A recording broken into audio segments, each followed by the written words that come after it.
Shiva Shambho, que sejamos todos amorosamente acolhidos na luz do Divino Ser e na frequência consciencial dos mestres do amor-sabedoria. Pouco antes de entrarmos aqui para essa partilha, nós estávamos lendo algo sobre a jornada extraordinária deste yogi divino e extraordinário que é Yogananda, Yogananda Paramahansa. E ali nós vínhamos como o plano divino, a regência divina, que por vezes nós não acreditamos, nós não sentimos essa mão condutora sutil que organiza, ordena e determina que o universo tenha essa qualidade organizacional, essa harmonia perfeita. E fatos ali que são narrados neste livro extraordinário que é a autobiografia de um yogi, escrito por Paramahansa Yogananda,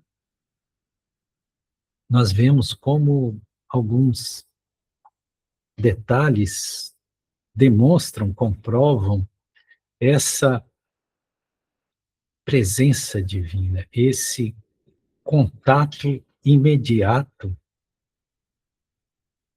com esse regente supremo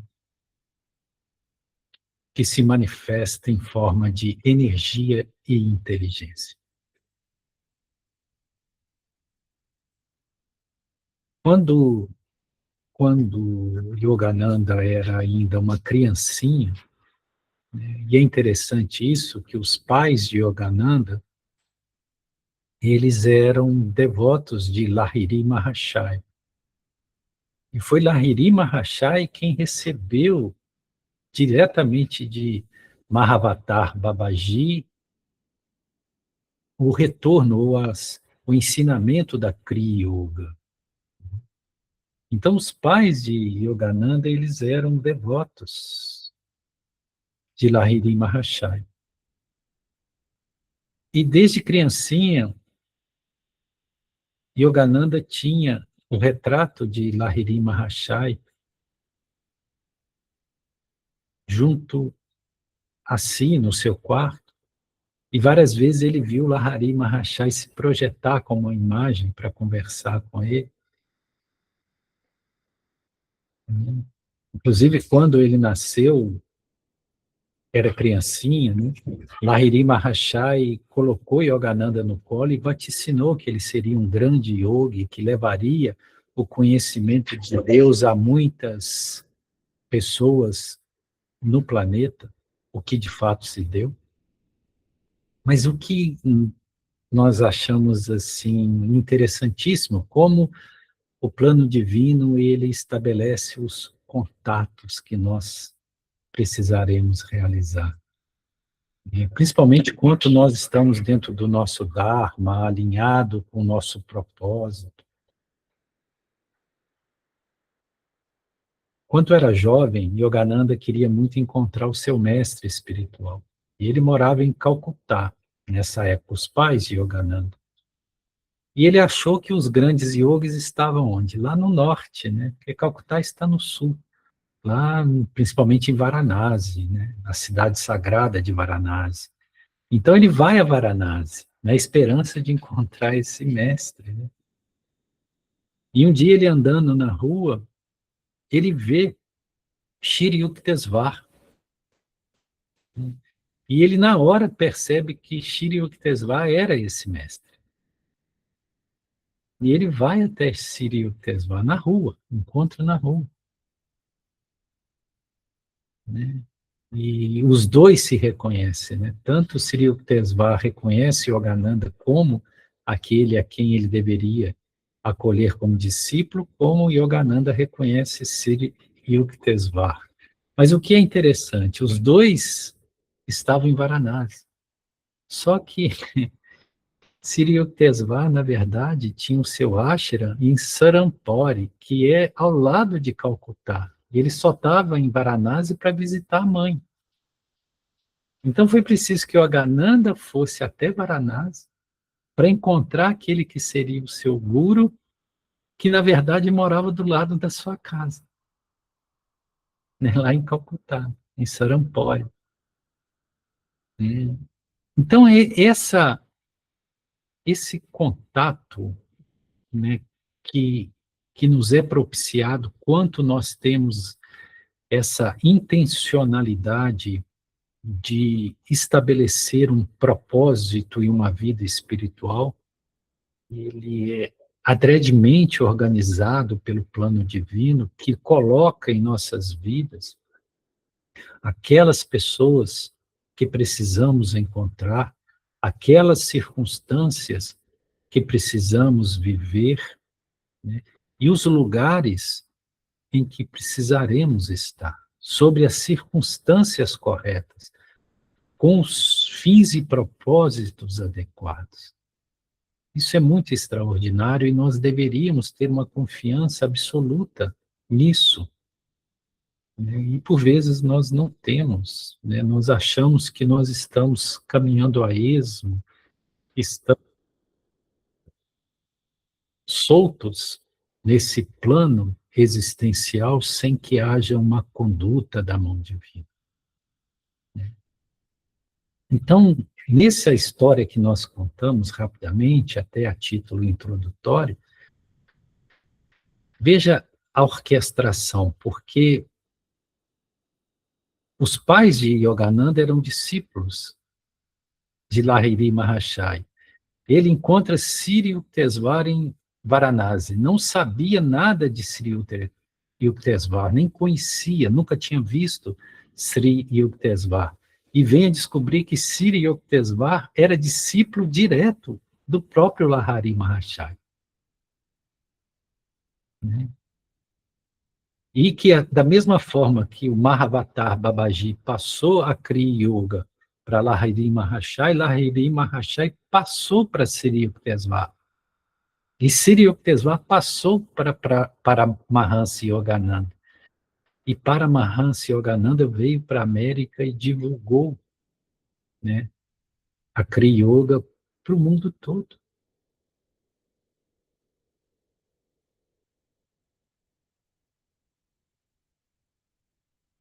Nós precisamos perceber essa maestria do plano divino. Quanto nós damos um passo para Deus, Deus dá 10 passos para nós. Aliás, isso é um ditado hindu, né, muito comum.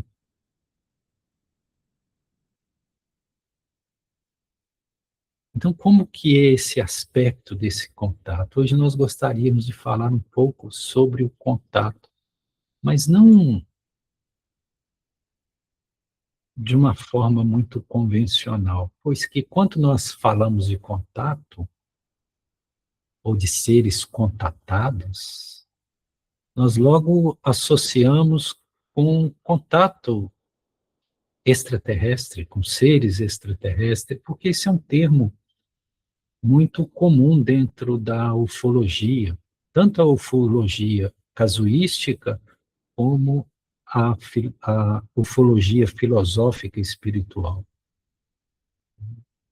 Aliás, esse termo contato imediato, né, de primeiro grau, segundo grau, terceiro grau, foi um termo cunhado por um astrofísico lá na década de 70, que aliás gerou aquele filme de Spielberg maravilhoso, que é Contatos Imediatos do Terceiro Grau.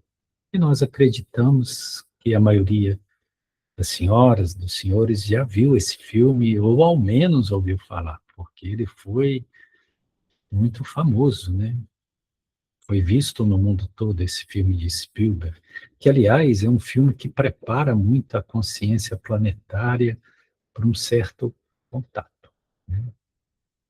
Mas não é exatamente desse contato que nós estamos falando, mas podemos usar essa visão da ufologia de contato de primeiro, segundo e terceiro grau em analogia com isso que nós propomos como uma estrutura de contato, uma possibilidade de contato.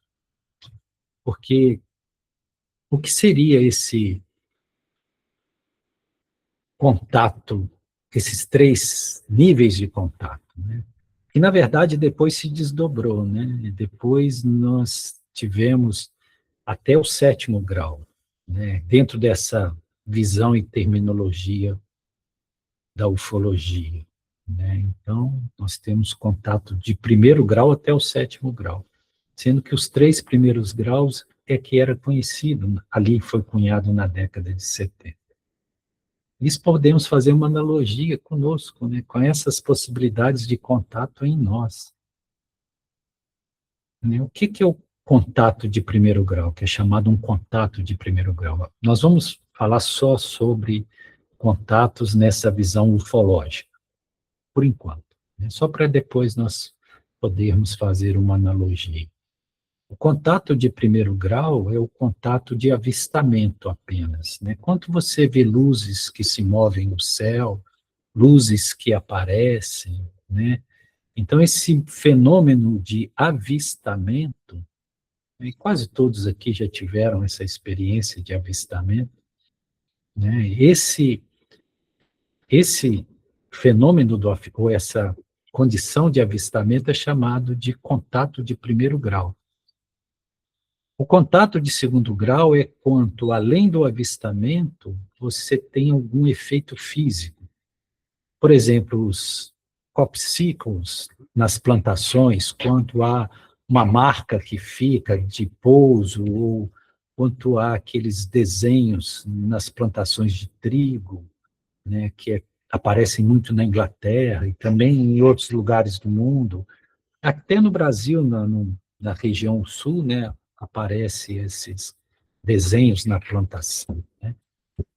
Então, toda vez que existe um avistamento ou não, mas que segue-se de um efeito físico, como uma interferência eletromagnética, uma queda de energia, né, um efeito vibracional que se observa, isso aí é chamado de contato de segundo grau, né? E o contato de terceiro grau é quanto, além do avistamento do efeito físico, tem também o contato com os tripulantes, né, com os seres, né? Hoje nós temos a visitinha da Vide aqui conosco, né? E então, quanto a esse contato com seres extraterrestres ou intraterrenos, né, que é um contato visual, um contato interativo, isso é chamado de contato imediato do terceiro grau, né? Caracteriza o contato imediato do terceiro grau. O contato de quarto grau é quando há abduções. Quando alguém é abduzido, né, e a maioria das abduções são em corpos sutis, né, em desdobramento. Então, quando há uma abdução e alguém é levado para alguma nave, enfim, isso é contato imediato de quarto grau. O contato de quinto grau é quando uma pessoa ela intencionalmente busca o contato, né? Então ela sintoniza, né? Ela provoca esse contato por vibrações mentais e recebe o contato, né? Então isso é de quinto grau. O de sexto grau é quando existem mortes de animais ou de pessoas por efeito desse contato, né? E, por fim, o de sétimo grau é quando existe o processo de hibridação, ou seja, quando existe a fusão genética de seres extrafísicos com humanos. E isso nós estamos colocando dentro da visão ufológica. E por que trazemos isso? Porque nós também temos a possibilidade de contatos até o nível do 7º grau, mas não exatamente esse contato, e sim um contato intrafísico, um contato intradimensional. Então, se é um contato intrafísico, um intradimensional, é um contato com as próprias estruturas do nosso ser, que nós sabemos que é uma estrutura septenária, porque nós temos 7 corpos.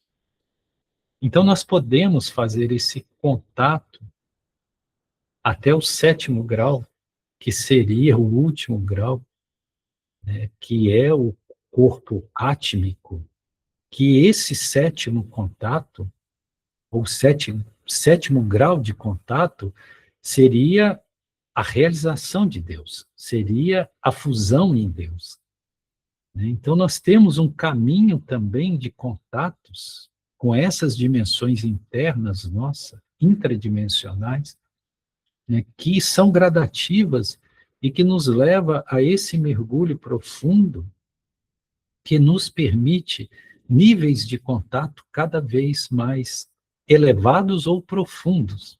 Tanto faz aí o direcionamento, não determina muita coisa, né? E só um adendo, permitindo-nos uma janela aqui. E por que o 7, né? Porque contato até o 7º grau, né? Nós falamos dos 7 corpos que nós possuímos. Por que esses 7? Isso é interessante, né? Porque 7 é sabido, dentro de todas as escolas iniciáticas e espiritualistas, que o 7 é o número crístico, é o número do Cristo. Mas aí nós precisamos entender por que o 7 é o número do Cristo. Porque qual foi a principal missão crística planetária? Foi, não, é, porque esse colegiado crístico, ele continua atuando. O Cristo é uma realidade presente, ele é um colegiado de seres de luz que trabalham no projeto Terra, que mantém o projeto Terra. Então, o Cristo não é só aquilo que nós identificamos na presença de Sananda Jesus no planeta. Cristo é algo, uma dinâmica que está operativa até hoje. Ele é o regente planetário, ele é aquilo que mantém o projeto Terra. E não se trata de uma pessoa, e sim de um colegiado frequencial energético, consciencial, de seres de luz, que são seres advindos da condição da humanidade terrestre, de intraterrenos, de supraterrenos, de extraterrenos e de seres espirituais. Então, esse Cristo, ele está presente, regendo o planeta Terra. E 7 é esse número que representa o Cristo. Então, por quê? Nós precisamos entender qual é a missão crística, o que realmente representa o Cristo. Essencialmente, Cristo é aquilo que vem ligar o que está embaixo àquilo que está acima. Então, é aquilo que liga a terra ao céu, ou o que liga o plano material com o plano espiritual. Então, o Cristo é o vetor de conexão entre o plano espiritual e o plano material. E o que o 7 tem a ver com isso? Porque o que representa o plano espiritual, dentro da geometria sagrada, é o triângulo. Tanto que nós temos a regência trina, nós temos sempre a trimurti, ou seja, os 3 princípios divinos regentes, os 3 atributos divinos. Então, tudo que é espiritual é o número 3. Por isso que nós temos o 3, 6, 9, porque esses números são representativos da espiritualidade. E a figura geométrica que representa isso é o triângulo. E o triângulo é o 3. Então, o triângulo é o espiritual, o mundo espiritual. E o mundo material? O mundo material é regido pelo quaternário. Então, o número 4 é o quê? É o quadrado. Então, quando você traz o espiritual para o material, você traz o triângulo para dentro do quadrado. E aí você une o 3 com o 4. 3 e 4 dá o quê? O número 7. Então, por isso que o 7 representa o número crístico. Por essa razão. Né? Então, essa estrutura septenária, ela está presente e perpassa todo o plano de regência terrestre, porque é o número crístico. E esse número representa a plenitude e a perfeição. Então, o 7 é o número da perfeição e é o número da plenitude. E nós vamos ver o 7 presente, por exemplo, vamos pegar, por exemplo, o Apocalipse de João, que é um livro que foi todo trazido por essa regência planetária como forma simbólica para João. E o que que nós temos no Apocalipse? A presença dos 7 constantemente, os 7 selos, os 7 cavaleiros do Apocalipse, as 7 trombetas, as 7 cidades, os 7 anjos sentados junto a Deus. Tudo é 7 ali no Apocalipse. Por quê? Porque é um número crístico. No próprio Evangelho de João, por exemplo, nós vemos as 7 vezes que no Evangelho de João é falado do eu sou. E quando Jesus diz, eu sou a porta, eu sou a vinha verdadeira, eu sou o caminho, a verdade e a vida, né? Eu sou o bom pastor. Então, esse eu sou, a partícula eu sou, que é a partícula divina, aparece 7 vezes exatas no Evangelho de João. Isso não é sem propósito. No Gênesis, quando fala dos 7 dias da criação. Enfim, nós poderíamos ficar aqui trazendo inúmeros exemplos dessa estrutura septenária que está presente aonde? No plano crístico, que é o plano de regência planetário terrestre. Então, tudo tem razão, tudo tem propósito, nada é colocado ao acaso. Né? Então, a nossa visão de contato, quando nós trazemos ela dentro dessa estrutura septenária, nós estamos trazendo dentro de uma visão crística. E nós sabemos que nós temos 7 corpos. Por quê? Porque nós, enquanto manifestações aqui, somos uma manifestação do projeto crístico. Então, são 7 os corpos, né, que nós temos. E entenda que corpo não nesse sentido de corpo físico. Corpos são, quando a gente fala corpos, nós falamos de núcleos operacionais de certas frequências que determinam aquilo que nós somos. Então, quais são os nossos 7 corpos? São o corpo físico denso, o corpo vital, o corpo astral, o corpo mental inferior, esse é o quaternário inferior, esse é que forma o 4, né, que é o aspecto da materialidade.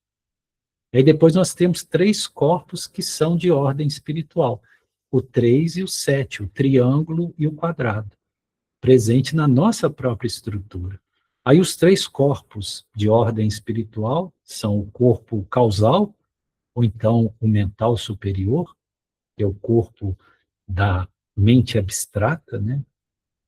Ou da intuição, que é a 5ª dimensão, que é o aspecto intuitivo. Temos o corpo búdico, que é o corpo da compaixão, que é onde se manifesta o amor verdadeiro, o amor divino, né? que é o pré-requisito para entrar no último plano, que é o último corpo, que é o nosso corpo átmico. O corpo átmico é o nosso verdadeiro espírito, é o nosso verdadeiro ser, e está conectado com Deus. Então, o corpo átmico é a fusão com Deus. Esse é o último corpo a ser atingido. Quem realiza plenamente o corpo átmico se funde em Deus, volta ao lar, volta à condição divina pura. Ou seja, perde a condição material, né? Se torna espírito de luz, ou ser de luz. Habita mundos espirituais. E mundos espirituais não são materiais. Não tem nada a ver com essa materialidade que nós conhecemos.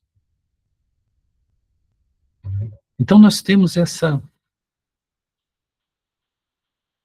hierarquia interna de 7 estruturas que nós chamamos de corpos.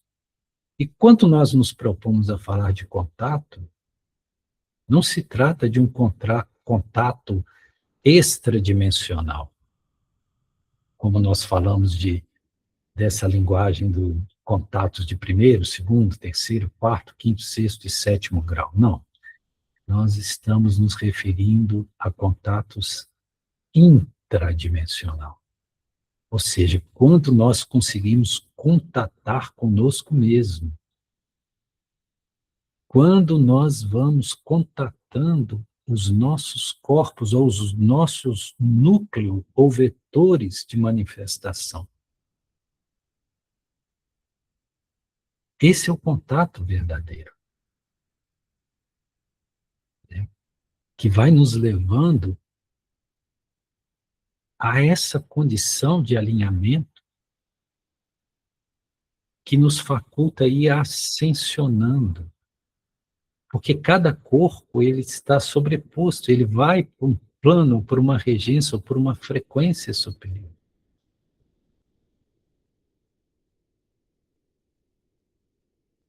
Então, quando nós falamos de um contato ou de um ser contatado, nós estamos nos referindo ao autocontato, a um autocontatado, ou seja, aquele que conseguiu entrar em contato com a sua essência superior.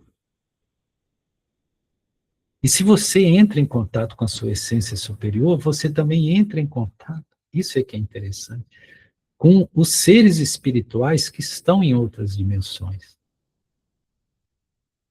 Então, o que nós também estamos querendo trazer como uma compreensão? Que essa busca de contato com extraterrestres no plano da materialidade é algo, é um esforço inútil, de certa forma. Por quê? Porque esses seres, eles estão em outra dimensão. Eles não estão na tridimensionalidade. Eles podem se manifestar na tridimensionalidade para serem vistos, mas eles não estão nessa tridimensionalidade. Então, para que nós tenhamos um contato verdadeiro com seres intraterrenos, extraterrenos ou supraterrenos, nós temos que entrar em outra dimensão, além da terceira dimensão. Mas essa entrada em outras dimensões é intradimensional, que se estabelece dentro de nós. Porque, de fato, esses seres estão presentes no projeto Terra, aqui conosco. Nós temos vários seres de outros planos que estão aqui. Seres intraterrenos, seres supraterrenos e seres extraterrenos. E temos até seres extrasistêmicos, que vêm de outros universos, que não são o nosso. Mas esse contato é interno, não é externo. Então não adianta ir para o alto da montanha, fazer vigília para ver disco voador e achar que vai descer um ETzinho verde para conversar conosco. E se desce, desconfie, porque não é grande coisa. Entendem a diferença e a importância de nós estarmos lúcidos nesse processo? Né? Existe dentro do Kybalion, né, de Hermes Trismegistos, né? Todos aqui conhecem o Kybalion, né? Ou as 7 leis herméticas. Aí, novamente, o número 7, a estrutura septenária, né? Por que que Hermes Trismegisto deixou, resumiu em 7 leis, que são chamadas as 7 leis herméticas? Por causa da estrutura crística regencial. Então, até ali nós vemos o quê? 7 leis. Quem já estudou Tábua das Esmeraldas ou Kybalion, né, das leis herméticas, são também 7. Veja, tudo isso é proposital e não é casual. Então, dentro das leis herméticas, aqui até vale nós recordarmos quais são, tendo a certeza que a maioria dos que aqui estão já estudaram as 7 leis herméticas, que isso é base, né, de um estudo de formação espiritualista. Quais são as 7 leis herméticas? Primeiro é o mentalismo, é a lei do mentalismo, que diz que tudo é mente, né? Ou seja, que toda a realidade, na verdade, é uma ideoplastia de um efeito mental. Isso quer dizer que a inteligência antecede a existência, que a existência e a materialidade é apenas um efeito da inteligência, que a consciência provoca a materialidade, né? Por isso que é a primeira lei, mentalismo, tudo é mente. Mas não mente, essa mente que nós conhecemos, né? Esse mental inferior racional. Mente, quando fala, é inteligência divina. Então, primeira lei hermética é o mentalismo. Qual que é a segunda lei hermética? É justamente a da correspondência. O que diz a lei da correspondência? O que está em cima é semelhante ao que está embaixo.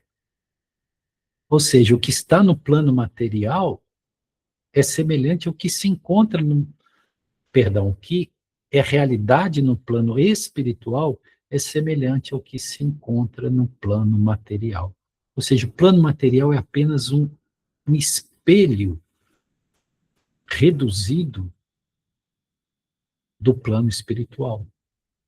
Então, essa lei de correspondência para nós é importante, né? Para que nós possamos entender que o que ocorre conosco aqui embaixo, na nossa condição estrutural de manifestação como seres nesse mundo, é semelhante ao que acontece com os planos ou nos planos espirituais e com os seres espirituais. Esse é o princípio, a lei de correspondência. O que está em cima é semelhante ao que está embaixo. E o que está embaixo espelha o que está em cima. Isso é a lei de correspondência, que nessa questão do contato também é muito importante para nós. A terceira lei hermética é a lei de vibração. O que diz a lei de vibração? Que tudo no universo é energia e que está em estado vibracional. E que as diferentes realidades que existem nada mais são do que variações ou oscilações de vibração. Lembra que nós falamos da teoria das cordas? As teorias das cordas, que é da ciência quântica, né, da física quântica, corrobora essa terceira lei hermética da vibração. Porque quando diz que tudo é vibração, que o universo é um estado vibracional, isso é a própria teoria das cordas. Interessante isso, né? Como que a ciência mais avançada está indo comungar com as leis espirituais herméticas que são ancestrais, são antiguíssimas, né? A quarta lei hermética é a lei da polaridade, né? Que diz que nesse princípio frequencial de manifestação, tudo tem duas polaridades, né? Tudo é bipolar, no sentido de que o bem e o mal não são duas coisas diferentes, são apenas extremos de uma mesma coisa, são duas polaridades. Então, tudo no plano da manifestação, ele é ele é regido pelas polaridades, ou seja, para o dia existe a noite, para o alto existe o baixo, né? Para o quente existe o frio. Então, tudo são polaridades, né?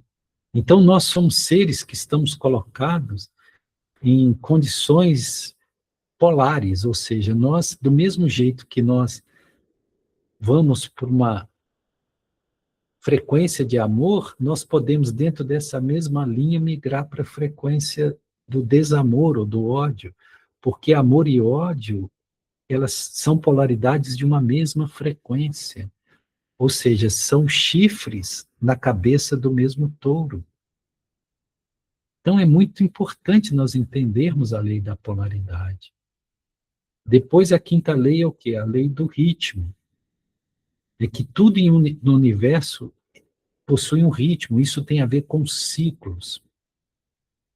Uma imagem perfeita para representar a lei dos ritmos é quando nós vemos Shiva Nataraja, né, que ele dança a dança cósmica, que é a Tandava, a dança cósmica, né, e ele marca o ritmo do universo com seu Damaru, aquele tamborzinho. Então a batida do Damaru marca o ritmo do universo, o ritmo de frequência. Então o universo é algo rítmico, e ele é feito em ciclos rítmicos que se repetem. Então, do mesmo jeito que há a manifestação, há o recolhimento, há a contração. E tudo isso é um ritmo, como se fosse uma respiração, que é rítmica. Então, tudo no universo é ritmo. Então, essa é a quinta lei, que é a lei do ritmo. E qual que é a sexta lei? A sexta lei é a lei de causa e efeito, que alguns chamam de karma, né? Ou a lei de ação e reação, que diz que toda causa, todo efeito é fruto de uma causa. E toda causa gera um efeito. Então, tudo no universo é consequente. Aquilo que eu semeio, eu tenho que colher. Aquilo que eu ponho em movimento vira realidade. Então, até o pensamento, a primeira lei do mentalismo, ele gera um efeito. Então, aquilo que eu penso, aquilo que eu sinto, é aquilo que eu venho a me tornar. Causa e efeito. Tudo no universo é causa e efeito. Logo, nada é acidental. Nada é casual. A sétima lei é a lei do gênero. Ou seja, em tudo está presente a frequência do masculino e do feminino. Mas não é esse gênero masculino e feminino, é energético vibracional. Cada um de nós temos tanto a frequência masculina como a feminina. É o que os chineses chamam de yin e yang. E tudo no universo tem essas duas energias, essa dupla condição genérica, né? E é o equilíbrio entre elas que propicia o avanço, a maturidade, a evolução. Então, veja como nós acabamos falando de todas as leis herméticas, até para corroborar esse princípio da estrutura septenária, que é o número crístico, que é o 7. Então, até nas leis herméticas nós vemos o 7, né? E nós vemos ali na segunda lei, que é de correspondência, justamente falando que o que está acima é semelhante ao que está embaixo. Então, do mesmo jeito que nós temos uma estrutura septenária nas dimensões espirituais, nós temos essa estrutura septenária na nossa estrutura individual, que são esses 7 corpos. Então, quando nós falamos de contato, nós estamos falando de contato que mergulha dentro dessas intradimensões, ou dentro do nosso próprio ser. Nós agora estamos no corpo físico denso. Esse é o nível mais denso, mais primário, mais concreto, mais material. Então, quando nós começamos a fazer o contato, nós fazemos contato com o quê? O corpo mais próximo de nós é o segundo, que é o corpo que é a sede das energias, que é o corpo vital. Alguns chamam de duplo etérico. Então, o corpo vital é onde está a sede das nossas energias, é um corpo energético. Inclusive, ali está presente os 7 chakras. Então, esse contato começa por nós observarmos e termos uma regência consciente das nossas energias. Saber lidar com as energias. Saber como conservar as energias, como transmutar as energias. Porque quanto nós não temos esse contato com nossa dimensão energética, vibrátil, nossa vida vira um caos. Porque tudo no plano material é resultado das energias que nós trazemos dentro de nós. Por exemplo, quando nós temos pensamentos destrutivos, caóticos, pensamentos de ódio, de rancor, de inveja, isso afeta o nosso corpo vital. Isso altera as nossas energias, isso macula o nosso campo energético,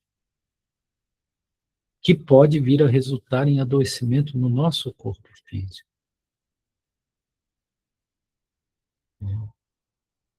Aí depois, o outro contato é o nosso corpo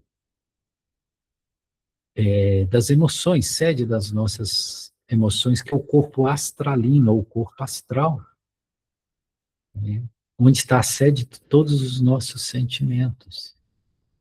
Então, nós temos que ter contato com essa dimensão. Para quê?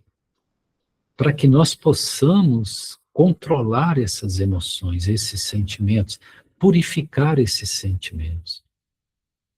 Porque o sentimento contamina também todo o nosso processo de manifestação. Há sentimentos que, quando se manifestam, quando são permitidos, eles são lesivos, eles são destrutivos.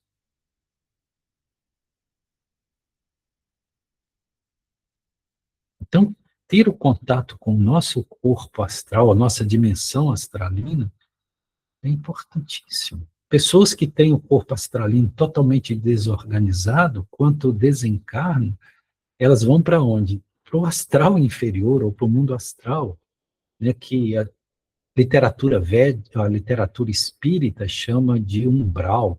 Umbral é o plano astral, é o plano astralino. Para quê? Para depurar os sentimentos. Acima nós temos o corpo mental inferior, que acede o quê? Da estrutura do nosso pensamento racional concreto, né? Que constrói todo o ideativo, ou todo o nível principiológico daquilo que nós somos como conduta no mundo. Então, esse corpo também tem que ser contactado por nós, conscientemente, para nós administrarmos e termos controle sobre essa mente inferior. E aí está, esses 4 são o quadrado, o quaternário inferior, que é o número 4, né, que é essa base, que é a matéria. Mas a partir daqui, e os outros 3 corpos, que são os corpos espirituais, aí começa o verdadeiro autocontato, quando nós nos tornamos autocontatados, né? Que aí nós começamos a nossa ligação com o plano divino, de fato. Aí nós entramos em contato com o quê? Com o nosso eu superior. Porque o contato necessário é com o nosso eu superior. Então, quando nós chegamos no 5º corpo, que é o mental superior, ou corpo causal, esse corpo é onde está a sede da intuição. Então, nós nos tornamos seres intuitivos. E o ser intuitivo, ele estabelece uma conexão com o campo informacional.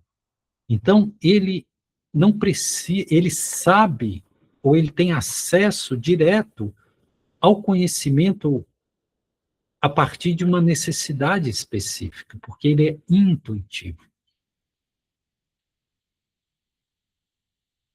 Então, o corpo, o mental superior, ou o corpo causal, ele é o princípio da intuição pura. Nesse campo da intuição, nós já estamos fora da tridimensionalidade, nós já estamos na quinta dimensão. Porque cada corpo desse representa uma dimensão. E a espiritualidade só começa verdadeiramente na quinta dimensão. Porque é a intuição que nos leva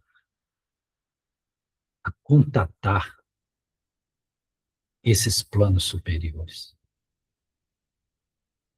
Então, o contato é intradimensional e extradimensional a partir de qual? Da quinta dimensão ou do quinto corpo, que é o corpo causal. Então, nesse quinto corpo, aqueles que verdadeiramente têm contato, por exemplo, com seres intraterrenos, supraterrenos ou extraterrenos que trabalham dentro do colegiado crístico, esse contato se dá na quinta dimensão, ou seja, no quinto corpo, que é o corpo causal. Então, você primeiro tem que contactar o seu quinto corpo, ou seu quinto elemento. E ali se dá a possibilidade de interação com seres que estão nessa frequência quintodimensional. Entendem como se dá esse processo? E aí depois vem o sexto corpo, que é chamado de corpo búdico. Esse corpo é chamado de corpo búdico por causa de Karuna, da compaixão. É o corpo da compaixão. Nesse quinto corpo é que nós descobrimos o que é o amor verdadeiro, que é a essência de aglutinação do universo. O princípio de aglutinação do universo que permite a manifestação é o amor. E esse amor é Deus. E esse amor não tem nada a ver com processo de sentimento humano, de paixão, de absolutamente nada disso. O amor é uma frequência. Então, esse sexto corpo é chamado de corpo búdico, que é o corpo que nos permite a vivência do amor divino. E quando nós chegamos ao amor divino, nós já estamos na antessala de Deus. E aí vem o sétimo corpo, ou a sétima dimensão, que é justamente chamado de corpo Atma. Por quê? Por causa do nosso Atma, que é o nosso ser real. Então, no sétimo plano, no sétimo céu, ou no sétimo corpo, ou na sétima dimensão, como quisermos nomear, o que nós temos é o princípio de unidade. Então, a sétima dimensão é a dimensão da unidade. É quanto nós nos fundimos a Deus. Quando nós realizamos essa máxima do Cristo, eu e o Pai somos um. Então, Cristo, essa frequência que ancorou em Sananda Jesus, era uma frequência de sétima dimensão. Era uma frequência de união com Deus. Enquanto nós aqui estávamos ainda na terceira dimensão, essa frequência de Sananda Jesus, ancorada por Sananda Jesus, que é a frequência crística, é uma frequência de sétima dimensão, que é o princípio da unidade. Né? Nós estudamos muito aqui o contexto do Vedanta, né? E o princípio do Vedanta é esse princípio de unidade, que é o monismo. O monismo é o princípio que tudo é uma coisa só. E se manifesta e aparenta de formas diversificadas, mas tudo vem de uma unidade perfeita. Essa unidade esse princípio uno é a sétima dimensão. Esse é o corpo do Cristo. Né? E vejam, nós aqui hoje estamos trabalhando, né? Nos foi permitido nessa partilha trazer um estudo muito profundo sobre o que antigamente as pessoas levavam anos e anos em escolas herméticas, iniciáticas, passando por primeira iniciação, segunda iniciação, aliás, indo até a sétima iniciação, e hoje nos foi agraciado de poder falar sobre isso nessa partilha, que é um conhecimento que em tempos pretéritos, talvez a pessoa levasse uma vida inteira de dedicação para acessar esses níveis informacionais. E que os mestres do amor-sabedoria nos permite ter isso aqui e agora. Porque tenho certeza, tudo isso descende dos mestres do amor-sabedoria nesse princípio instrucional, né, nesse serviço de instrução planetária, que é muito necessário nesse momento em que a Terra está mudando a sua frequência, está realizando a sua transição planetária. E todos nós aqui hoje podemos estar tendo contato com tudo isso. Coisa que antigamente não podia, porque esse conhecimento era esotérico, era fechado. Hoje ele está aberto, ele está acessível a todos. Então veja a importância disso que nos é oferecido amorosamente. Então esse contato é um contato com o nosso ser. E quanto nós conseguimos esse autocontato com a essência mais profunda daquilo que nós somos, nós temos o contato com os seres espirituais, nós temos o contato com o próprio divino, porque todas as manifestações e expansões conscienciais do universo são uma só. Tudo é Deus, tudo é inteligência divina em dinamismo contínuo de manifestação.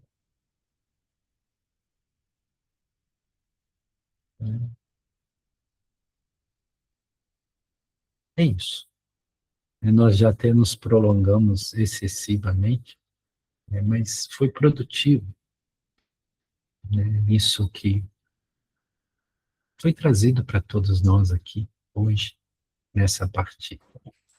Então, gratidão, Shiva Shambho.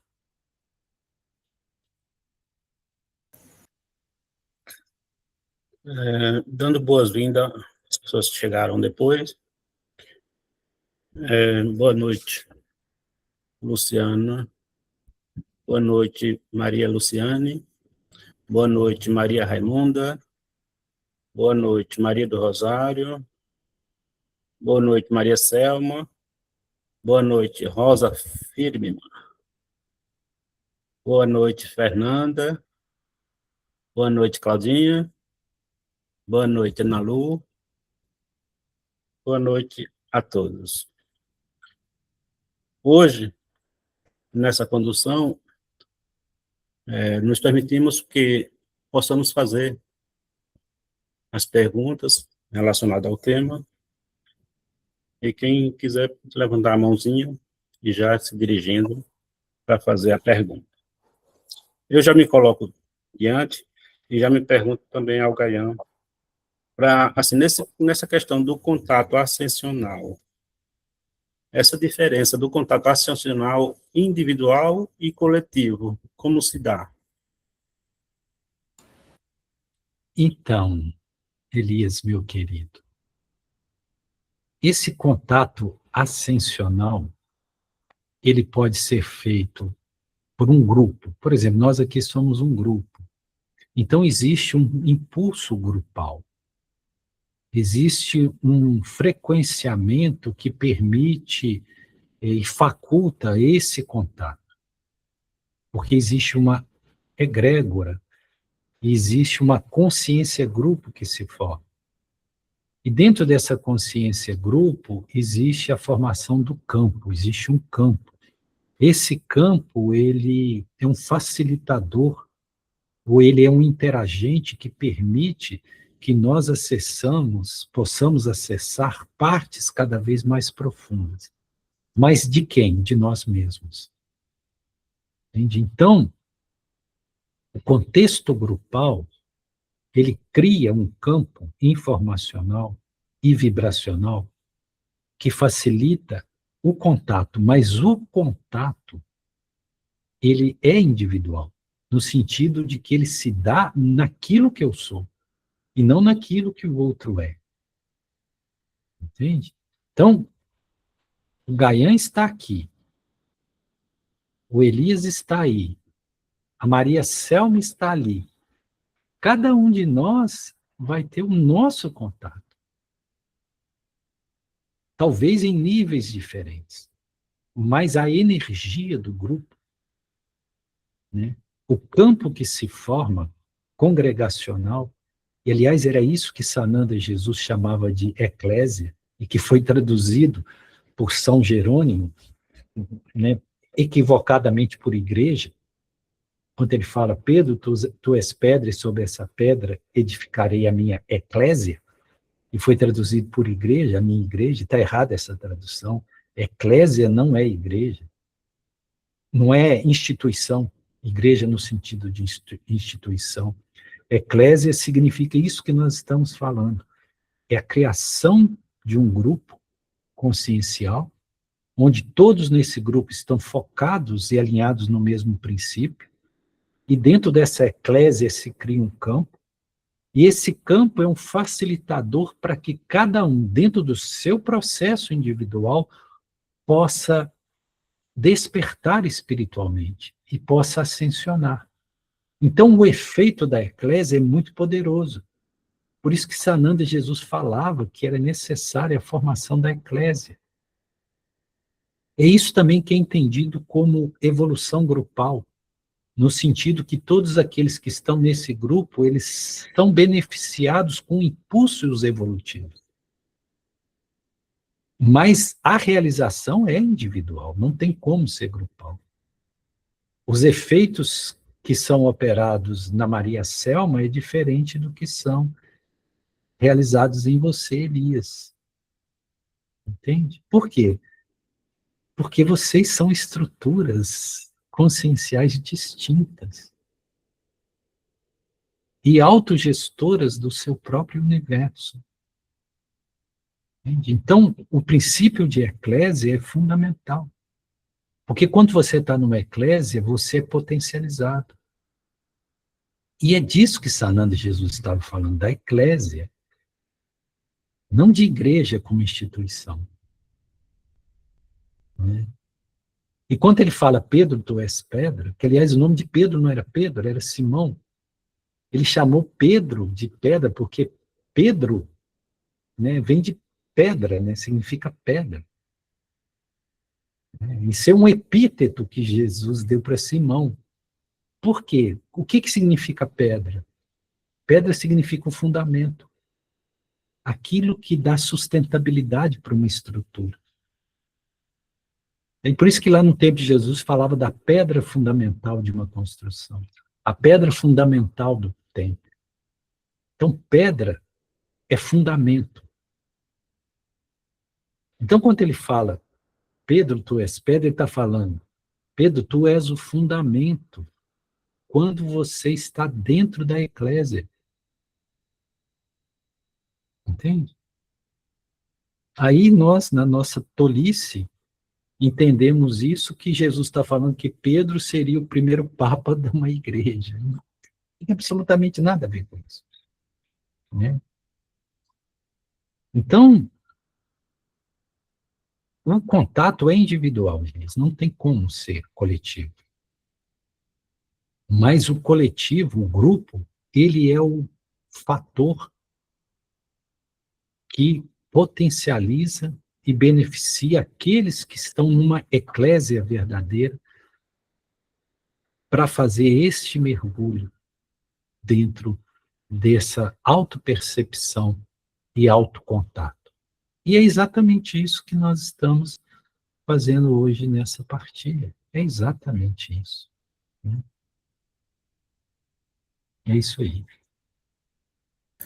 Gratidão, Gaian. Quem se coloca à disposição, levantar a mãozinha.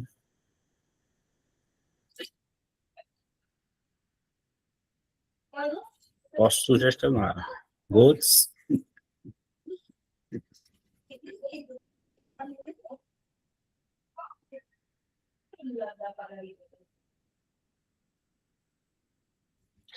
Que é o Valdemir. O Gaian, me veio uma coisa aqui, uma dúvida. Quando a gente começa a estudar sobre esses corpos que a gente possui, né, esses 7 corpos, né, a gente vai começando a aprender sobre cada camada que a gente tem, seja numa meditação, seja no uso da ayahuasca, seja numa mesa espírita, né, porque em alguns casos não nos é permitido acessar algum campo que beneficie a gente com conhecimento. Porque a gente começa a estudar, chega no ponto que ela diz, olha, até aqui você vai ficar aqui, não vai poder subir mais não, né? Como é que a gente consegue ter esse domínio, né, desses estudos espirituais, do caso, né? Sim, excelente a sua colocação, Ademir. Porque esse autocontato, que é o contato com essas dimensões intrapessoais, né? Ela se dá, ou ela é possibilitada a partir de um processo de avanço espiritual, no sentido assim, que quanto mais eu conheço, mais me é facultado conhecer. Entende? Lembra quando o Sananda Jesus disse lá na parábola dos 7 talentos? Vocês vão se recordar. Lá no final, Jesus fala uma coisa meio esquisita. Ele fala assim, aquele que tem, mais vai ser dado e vai ficar na abundância. Mas aquele que não tem, até o que ele não tem vai ser tirado. E grande vai ser a miséria dele. Então parece que Jesus está sendo injusto. Como assim? Aquele que tem, mais vai ser dado e vai ficar na abundância, e aquele que não tem, até o que tem vai ser tirado e vai ser grande essa miséria. Mas é por quê? Porque Jesus está falando justamente disso. Que você precisa do conhecimento, não conhecimento vulgar, mas o autoconhecimento. Então, o autoconhecimento ele é uma progressão geométrica. Quanto mais você tem, mais te é facultado ter. Entende? Você começa abrindo 2 janelas. De 2 janelas se abrem 4. De 4 se abrem 8. De 8 se abre 16. De 16 se abrem infinitas. E aí vai. Entende? Então, quanto mais você tem, mais te é facultado dar. Então, o processo não é te dado por fora, mas conquistado por dentro. Então, à medida que você mergulha na sua dimensão interna, nesse processo de autoconhecimento, de autopercepção, né, vai te facultando acessar cada vez mais profundamente.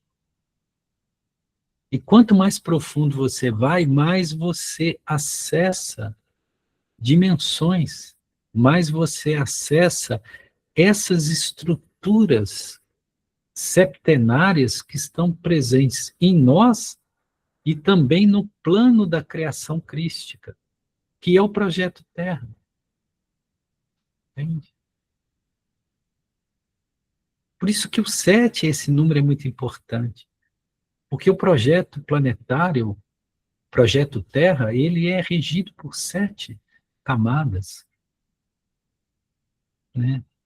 Por 7 dimensões. Nós já falamos também dessas 7 dimensões, lá em bastante atrás, né? Então, isso é a estrutura dessa manifestação. Se nós formos para planos espirituais ou outros mundos muito mais avançados, nós passamos da 7ª dimensão. Há mundos que já estão na 9ª dimensão.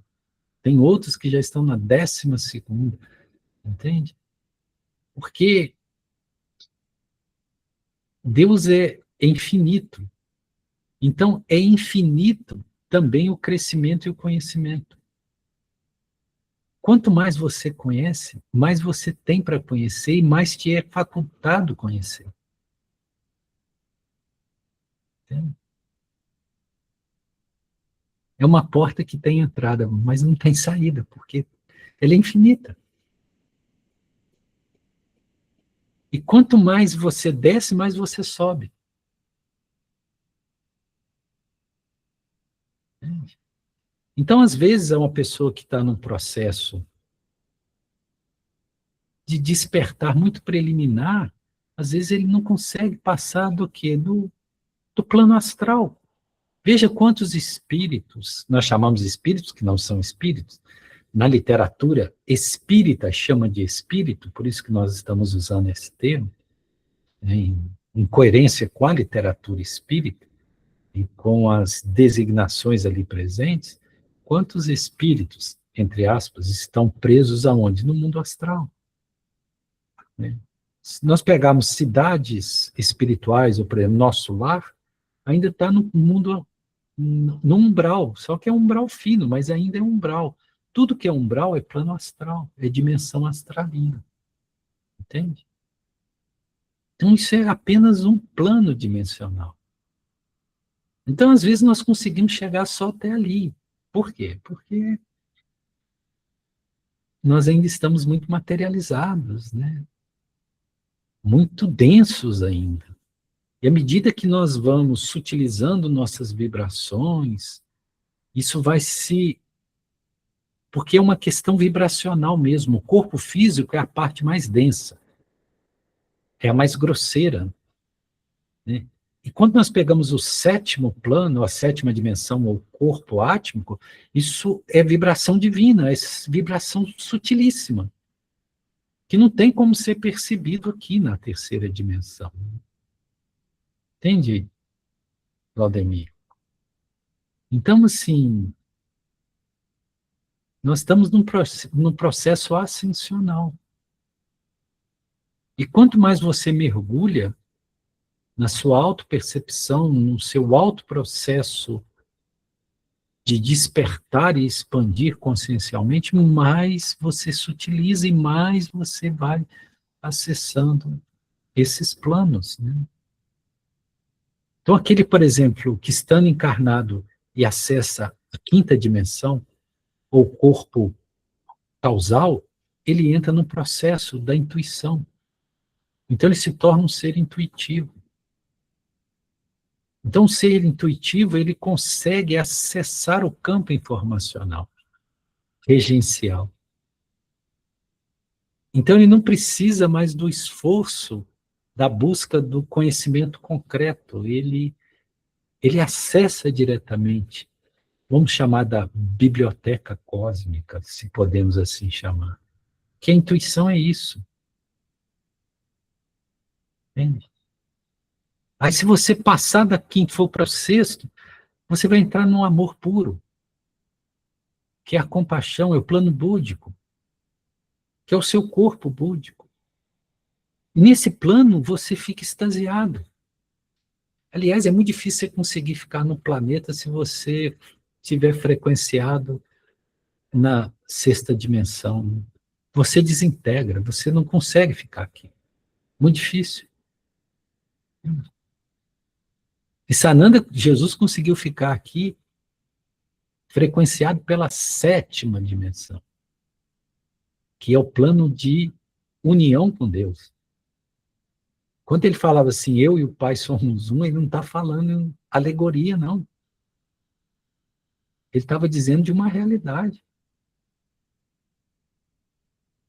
Veja isso. E como que ele suportou estar aqui? Como? O corpo físico dele não suportava. Por isso que nós acreditamos que Sananda Jesus ele manifestava por alguns períodos um corpo fluídico que se materializava e depois ele desmaterializava esse corpo. Esses sumiços que ele dava, que sempre no Evangelho fala dos sumiços, né? Uns falam, ele foi para o deserto meditar, né? E sempre desaparecia. Aí ele avisava os discípulos, daqui a 15 dias eu vou aparecer lá em Cafarnaum, vamos para lá. Já viram nos relatos do Evangelho? Quem viu The Chosen aí mostra muito ele fazendo isso. Ele desaparecia mesmo, ninguém sabia onde ele estava. Ele ficava dias desaparecido. Ele sempre dava um perdido nos discípulos dele, né? Ele fazia um sermão, algum processo de cura intenso, depois ele falava com os discípulos, fiquem por aí que eu vou dar uma volta. E ele sumia mesmo. E ficava muito tempo sem ninguém ver ele, ninguém sabia onde ele estava. Então, por isso que nós temos essa sensação de que, na verdade, ele não conseguia manter um corpo no estado tridimensional denso o tempo todo, porque ele era de 7ª dimensão. Como que ele vai conseguir isso? Como tem hoje seres que se manifestam aqui no plano material rapidamente, sabe? Eles manifestam um corpo físico denso, como assim, palpável, como nós conhecemos, e faz um trabalho rápido e depois desmaterializa esse corpo. São as aparições, né? A literatura védica, espírita chama isso de agênere. Né? E eles realmente, acontece isso. Às vezes, Laudemir, você encontrou alguém que você achava que era desse mundo e não era. Ele só apareceu ali para poder te trazer uma orientação ou te livrar de algum acontecimento. Né? Enfim, isso acontece muito, a gente nem se dá conta. Entende? Mas o trabalho, Laudemir, é seu e é interno. Ninguém vai te dar isso. O que você não fizer, ninguém faz por você. Ninguém. Então, se essa história de que a igreja vai te salvar, alguma instituição, isso é balela, não existe. Né? Aquilo que não vem pelo esforço próprio, pelo trabalho de autopercepção, autocompreensão, nada, nem ninguém pode te trazer. Entende? Então, tudo aquilo que te faculta esse aprofundamento, esse despertar, é válido, seja o que for. E tudo que, ao contrário, te tira desse caminho interior, desse despertar, não é válido, né? Porque vai te manter em densidades que acabam te trazendo sofrimentos, né? É isso, Vladimir. Gratidão, Gaian. É porque eu tive uma consagração de ayahuasca aqui uma vez e eu percebi que eu estava conseguindo a me desprender do corpo. Só que o meu ego fazia assim, não, você vai ficar aqui. Aí eu dava aqueles choques. Né? E eu fui comentar com o pessoal, né, que estava todo mundo junto, né, numa consagração em grupo, as energias estavam todas na frequência, né? E eu comentava com isso, eu sinto o meu corpo adormecer, né? Como quem estivesse se desprendendo dele para poder acessar outros campos. Mas a minha percepção do ego dizendo assim, você não está pronto ainda, fica aqui. Aí eu via, não, peraí, eu preciso acessar alguma coisa, né? Eu preciso aprender. Gratidão, Gaia. Então, esse processo que nós chamamos de projeciologia, ou a projeção astral, ou desdobramento, é algo muito comum, né? Assim, todos nós, na verdade, quando dormimos, fazemos esse deslocamento da densidade física e instrumentalizando os corpos sutis, né, que entram em contato com outras dimensões. Na verdade, nós somos seres interdimensionais. Nós, quando dormimos, nós entramos em contato com outras dimensões, que não é a dimensão material terrestre, né? A tridimensional. E nós temos, né, a nossa consciência, do mesmo jeito que ela fica vinculada ao corpo físico denso, quanto nós desdobramos ou fazemos projeção astral, ela segue o corpo projetivo, né? Que é um corpo sutil, né? E tem pessoas que têm domínio consciente desses estados projetivos, né? No Brasil nós temos, assim, o próprio, como é o nome dele? Que trabalhou com Chico Xavier, nós esquecemos o nome dele. Valdo Vieira. Valdo Vieira, obrigado, Elias. Valdo Vieira, ele trabalhou com desdobramento, né? Quando nós pegamos assim a apometria na sua acepção original lá, o trabalho, a proposta é trabalhar com desdobramento. Em vez do médium receber, ele se projeta, né? E faz o trabalho lá no plano onde está aquela consciência, e não trazendo ela para cá. Essa é a visão da apometria no seu estado, né, na sua concepção original, né? Nós temos também aqui no Brasil um Wagner Borges, que trabalha com isso magistralmente, porque ele é um projetista espontâneo desde a infância. Então, desde a infância que ele não conseguia ficar muito preso no próprio corpo físico, né? Então, é óbvio que um estado projetivo, ele te facilita ver outros planos, entrar em contato com outros planos, mas não significa que ele vai te trazer a realização, ou a sabedoria, ou o conhecimento. Porque do mesmo jeito que você pode ver planos de luz desdobrado, você pode ver planos trevosos. E, geralmente, você é mais direcionado a planos densos, como a Terra, né? Aí vê aqueles seres esquisitos, aquelas coisas mais, às vezes, sombrias. Então, assim, o desdobramento ou a projeção astral, ele pode ser um facilitador desde que você já tenha esse trabalho de autoconhecimento. Se você não tem esse trabalho de autoconhecimento, a projeção astral pode vir a ser trágica. Pode te perturbar mais ainda. Entende? Então, assim, nem tudo que reluz é ouro, né? Então, tem que ter cuidado também com tudo isso, né? Porque tem pessoas que ficam forçando projeção, né? Desdobramento. E, às vezes, ela não sabe o que vai encontrar lá a conta de se desdobrar, né? Às vezes, pode encontrar coisas que não são muito bonitas, não. Né? Porque aqui, próximo de nós, está esse plano astralino, né? Existem seres muito perturbados que estão aqui soltos nessa dimensionalidade próxima da Terra, né? E você entrar em contato com esses seres, talvez te desestabilize, né? Não seja muito favorável. E talvez, isso é só uma hipótese, tá, Laudemir? O que falou para você não ir, talvez não seja o seu ego. Talvez seja uma parte consciencial sua que te protegeu de um desdobramento que não te faria bem naquele momento. Entende? Porque naquele momento, talvez o trabalho seria interconsciencial e não extraconsciencial. Não seria sair, e sim ficar dentro. Entende? Então, claro que nós não podemos absolutamente saber o que se deu.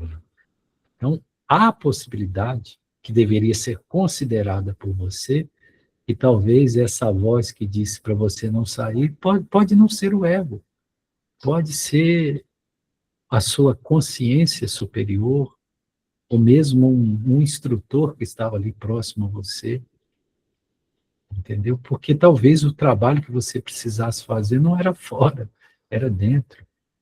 Não era para desdobrar naquele momento. Não era isso que te era pedido. Não era esse tipo de liberação, entende?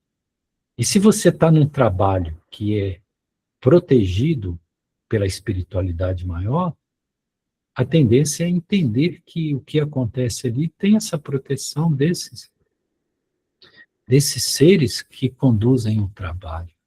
Aliás, nunca se deve fazer um trabalho com medicina da floresta, ayahuasca ou qualquer outro, sem uma estrutura espiritual muito bem ancorada. Nunca deve-se fazer isso. Né? Nunca. Porque realmente tem que ter esse ancoramento, tem que ter essa, esse arcabouço protetivo, condutor. Né? Então, considere isso, talvez tenha sido uma proteção ou uma orientação para que não era aquele momento para você fazer uma viagem extracorpórea, e sim uma viagem intracorpórea. Né? Então, há essa possibilidade, apenas considere isso, tá bom, Londrina? Gratidão. Aproveitando essa deixa de Claudemir, nas terapias de hipnose, acontecem contatos com seres dimensionais para quebras de contratos, para retirada de chips. Como é que se dá nesse nível? Você está se referindo ao trabalho de hipnose, né? Quanto à hipnose induzida. Induzida, né? Sim, é um trabalho que algumas pessoas, alguns terapeutas realizam, né? Que a hipnose, ela tende a te tirar da consciência ordinária, essa consciência de manifestação, e te levar a um estado consciencial mais profundo, né? Então, e ali o condutor, né, que está realizando esse trabalho, porque esse trabalho é guiado, né? Então ele te pede para acessar determinadas situações do que você já viveu, né, para investigar algo ou buscar a causa de certos efeitos que você está tendo. Por exemplo, você tem uma fobia de algo, ou tem um certo trauma que se manifesta, mas você não sabe a causa. Porque às vezes essa causa está até em manifestações anteriores ou em vidas anteriores, em existências anteriores. Então, a hipnose ele é um processo regressivo que ele vai te levando a acessar memórias que não são memórias do corpo físico, né? Memórias são outras memórias locadas em dimensões mais sutis. Né? E provoca com isso um despertar, né? Uma presentificação de algo que a consciência ordinária não consegue perceber. Né? Então, a hipnose é uma técnica até muito simples, né? E ela se dá muito semelhante à apometria, ela se dá por pulsos, né? Mas é também algo que tem que ter muito critério de ser feito. Esse é o ponto. Porque você pode abrir caixinhas que precisavam ficar fechadas. Você pode desestabilizar psiquicamente uma pessoa quando você entra no processo hipnótico com ela e leva ela a lugares que destravam certas lembranças ou certas vivências que eram para ficar fechadas. Porque estão fechadas justamente para proteção, para que ele possa lidar com outros materiais conscienciais nessa jornada que ele está. Então, uma pessoa que traz a proposta da hipnose dentro de uma terapia, ele tem que ser uma pessoa muito consciente e muito responsável, porque ele pode causar danos seríssimos, desestruturar uma psique, entende? Porque ele vai acessar arquivos que não era para ser acessado. Né? Vamos supor, uma suposição, tá, Elias? Eu te trago para fazer terapia comigo e te coloco num processo hipnótico. E peço para você visitar algo lá de uma reminiscência de vidas passadas, hipoteticamente. Aí você, Elias, descobre que em vidas passadas você matou seu pai. Isso até explica porque, isso tudo é hipótese, tá? Porque você teve dificuldades relacionais com seu pai. Explica, explica. Mas, por outro lado, te traz um trauma de saber que isso aconteceu, que pode te perturbar profundamente. E, em vez de te ajudar, vai piorar o seu estado relacional com seu pai. Entende? Porque vai trazer para você o quê? Sentimento de culpa, sentimento de remorso, de um monte de coisa. Que isso não era para você revisitar. Entende? Então, mais uma vez, é uma ferramenta útil, mas tem que ser usada com parcimônia e com critério absoluto. Né? Um terapeuta que se propõe trabalhar com hipnose, ele tem que ser uma pessoa muito conscienciosa, muito criteriosa.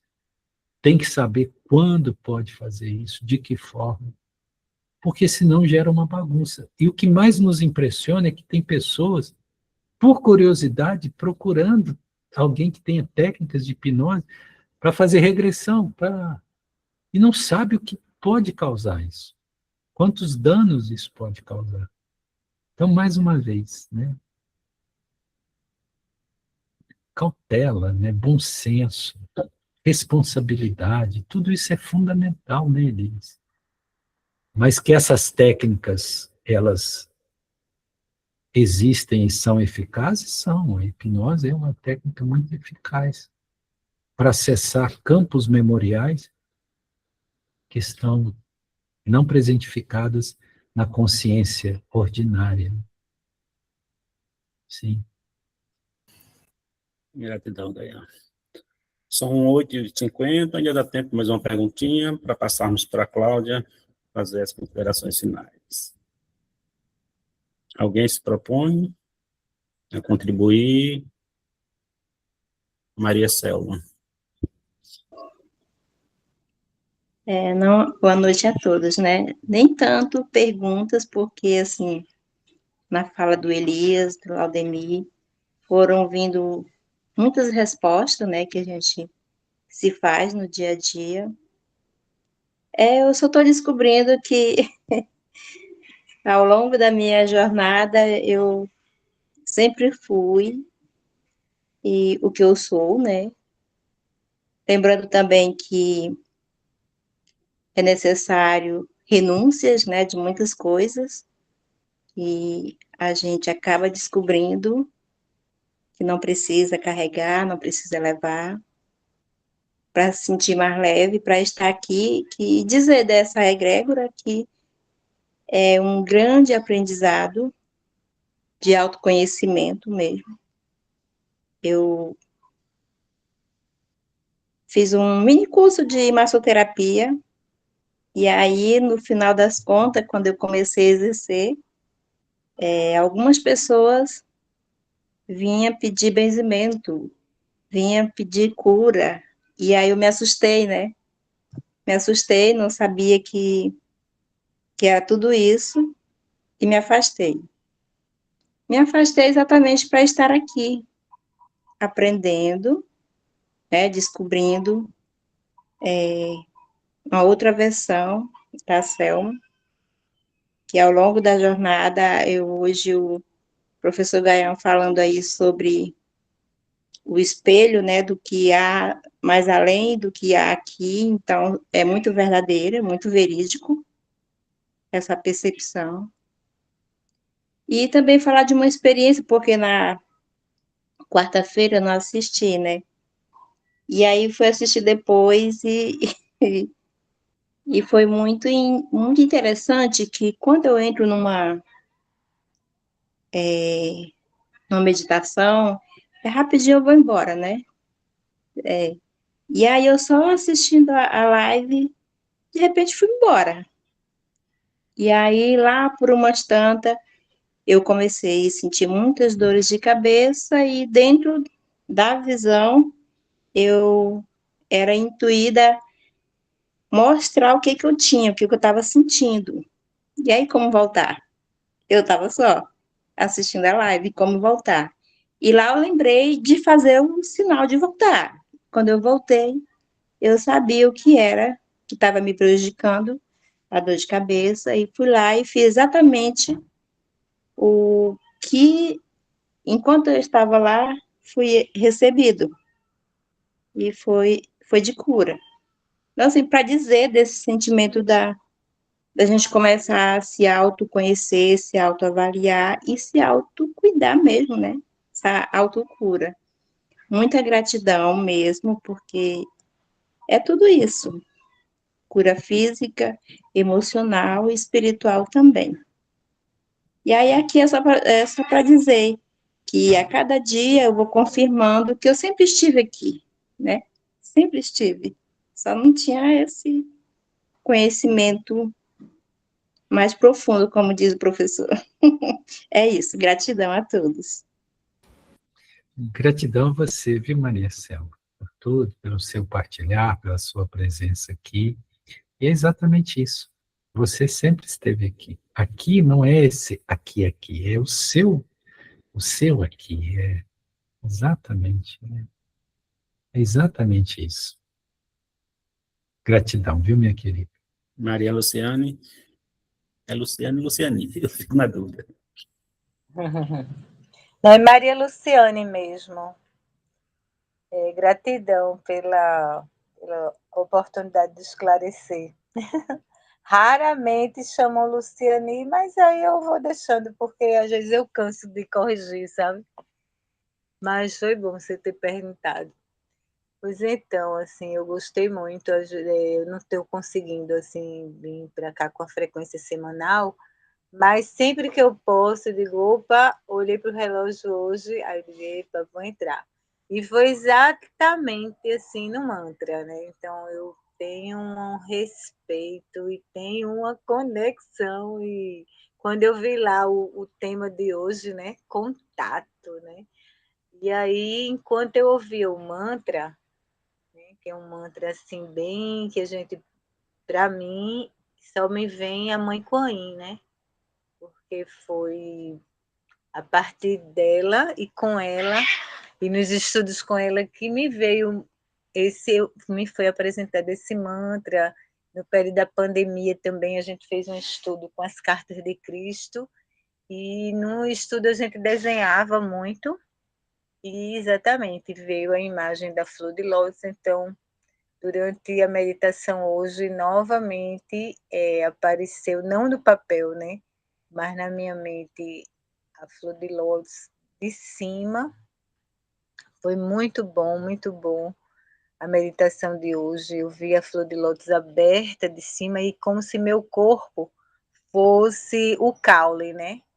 O caule da lótus, da flor, que é esse contato que a gente precisa ter, sentir, despertar. Que bom quando a gente pode passar nessa existência, né? E sentir que às vezes mesmo eu acredito que tenha outras formas de conexão, que não seja, eu sei que tem essa conexão que a gente tem no ensinamento do Oriente, mas quem não, que dentro do amor e da misericórdia divina, essa força cósmica está sempre dizendo, né, como que se conecta, se contacta com ele. Então, enquanto eu estava na meditação, veio também assim o sentido da palavra, né, contato, né, com o tato, né, com o sentido, né, como é que a gente pode estar fazendo essa conexão. E eu gostei muito porque eu chorei, inclusive, chorei toda a meditação, porque é como se estivesse revisitando, né? É aquele conhecimento profundo que a gente tem dentro da gente, no íntimo da gente, a gente tem esse contato, né? Então, independente se você está no Oriente, se você está no Ocidente, se está na América Latina, onde, né? Esse contato, ele, se o ser humano assim se permitir, né, Eu sinto que é possível. Então, me veio também quando eu disse, poxa, flor de lótus na Índia, não é? E aqui no Brasil, aí começou a vir meu contato e minha conexão com a Vitória Régia, né, que é outra poderosa. E aqui em Recife a gente tem várias praças com Vitória Régia plantada. E é isso, né? Como eu estou falando isso para vocês, porque eu tenho uma conexão muito grande com planta, né? E esse contato com o reino vegetal, a gente pode sentir profundamente, não é, essa força divina.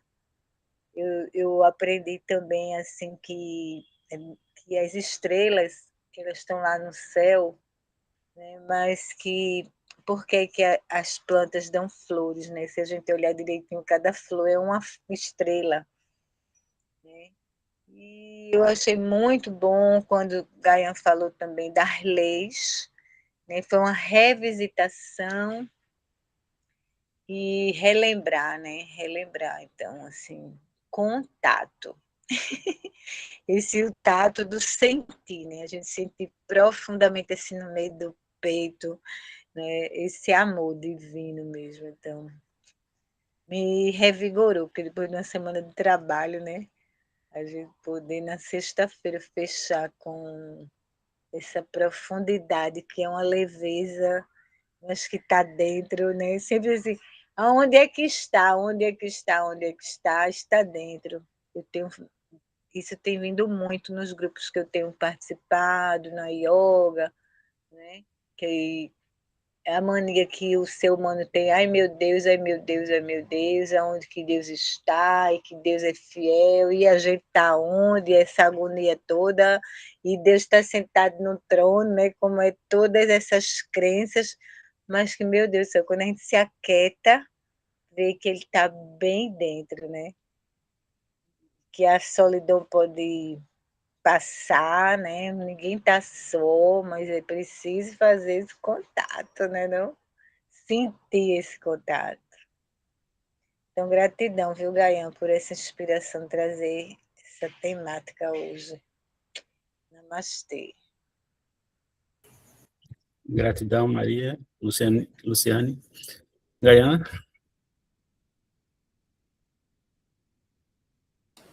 Gratidão a Luciane, pela, pelo compartilhamento das vivências dela, né? E passando para Claudinha, né? Para que a Claudinha possa, que nós já até passamos do horário, para que ela possa nos conduzir no encerramento, né, nesse momento final do frequenciamento, enfim. Gratidão a todos. Gratidão. Me ouvem? O contato. Despertando nossa intuição, contatamos com Deus, com o nosso eu. Aquilo que eu penso, aquilo que eu sinto, eu sou. Sintonia navidiana. Eu sou. Eu sou a presença. Eu sou a presença divina da luz. Eu sou a presença divina da luz que brilha no sagrado coração. Eu sou a presença divina da luz que brilha no sagrado coração e ilumina o caminho. Eu sou a presença divina da luz que brilha no sagrado coração, ilumina o caminho, revelando a verdade. Eu sou a presença divina da luz que brilha no sagrado coração, ilumina o caminho, revelando a verdade e manifestando o amor. Eu sou a presença divina da luz que brilha no sagrado coração, ilumina o caminho, revelando a verdade e manifestando o amor, edificando a felicidade e a paz. Eu sou, eu sou, eu sou. Gratidão infinita. Gratidão a todos pela presença. Nos encontraremos na próxima quarta-feira.